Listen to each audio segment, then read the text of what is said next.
What the fuck? Jay, bend over. Good evening, chocolatiers. Welcome back to Oktoberfest 2025. Today, we're once again not talking about that Dakota Fanning movie, because I still haven't watched it. Promise you we'll watch tonight. We're watching It Follows. This movie became an instant modern classic when it dropped, not because of jump scares or gore, but because of the concept. It's a slow, quiet dread that builds and builds until it crawls under your skin and stays there. It's eerie, it's artistic, and it's one of those horror films that proves that you don't need a huge budget to terrify people, just a good idea and great execution. It Follows stands out because it doesn't rely on the typical boo scares. Instead, it creates this dreamlike unease, like you're watching a nightmare that you can't wake up from. From the moment the film starts, you know that you're in a world that's both familiar and unsettling. The suburban streets, the quiet tension, the minimal soundtrack, everything just feels off in the best possible ways.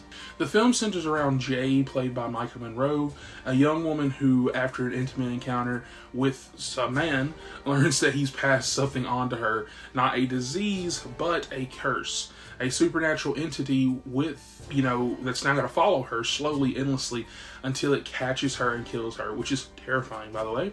It can look like anybody. It can appear anywhere, and the only way to get rid of it is to pass it on someone else the same way. It's one of the most brilliant modern horror premises because it's simple, but loaded with symbolism, turning something as normal as sex and something as regular as sex into a matter of life and death. David Robert Mitchell directs this movie like a nightmare that you can't necessarily escape from. Every frame feels deliberate, and the camera moves slowly, letting your eyes wander across the scene, always scanning the background for someone walking straight towards the camera. That old lady, I'm just thinking about her. The cinematography by Mike, I can't say his last name, who later shot Us and Nope and Jordan Peele, movies like that, gives this film a timeless, almost at 1980s vibe. The cars, the clothes, old TVs. It's hard to tell when it's actually set, which adds to the dreamlike tension. And let's talk about the score. We got Disaster Piece's synth-heavy soundtrack, which is both haunting and pulsing, hypnotic, and instantly iconic. It captures the anxiety of being chased by something that's inevitable. The film is loaded with the meaning. The It that follows can represent so many things: death, guilt, trauma, or even the fear of growing up.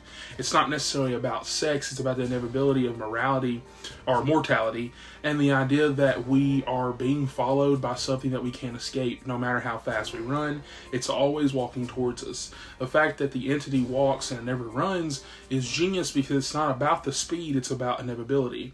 You can delay it, distract it, even pass it on, but eventually it's still going to come for you. Maika Monroe delivers an incredible performance as her character. She's vulnerable but strong, terrified but determined, and you feel every single ounce of paranoia that she carries in this film. Her friends are also well written and grounded. They act like real people trying to understand something impossible because they can't see it. And the cast chemistry sells the slow burn realism of this film. It Follows is drenched in atmosphere. The lighting, the sound, the quiet spaces between dialogue, it all really makes you feel constantly watched. There are no over-the-top kills or flashy effects. Instead, the horror is psychological. The dread is that something is always coming. And when that something shows up, it's never really flashy. Like I said, it could be an old woman, could be a child. It's just a person walking towards you in the distance. Sometimes naked, sometimes familiar, always going to be terrifying. Now, let's talk about that ending. So it's beautifully ambiguous. Jay passes the curse on, but even in the final shot, as they walk hand in hand, there's a figure in the distance following them.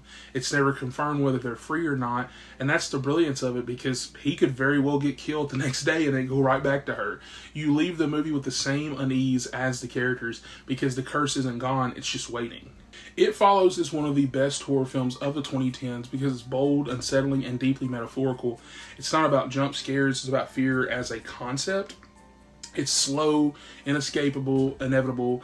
It's the kind of movie that sticks with you, especially after you've watched it and the next time you're going to watch it, because when you're walking down an empty street and see someone coming towards you and they don't stop, you start getting creeped out.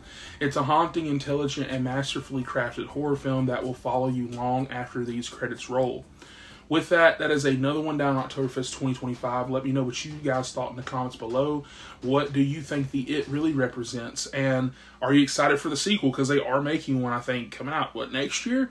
And with that, I will be, promise you this time, I'm going to be watching Dakota Fanning's movie Vicious. That will be the next Oktoberfest film. So we've still got plenty nightmares to chase down before Halloween night. And so with that, like and subscribe for more. And I'll catch you guys on the next one.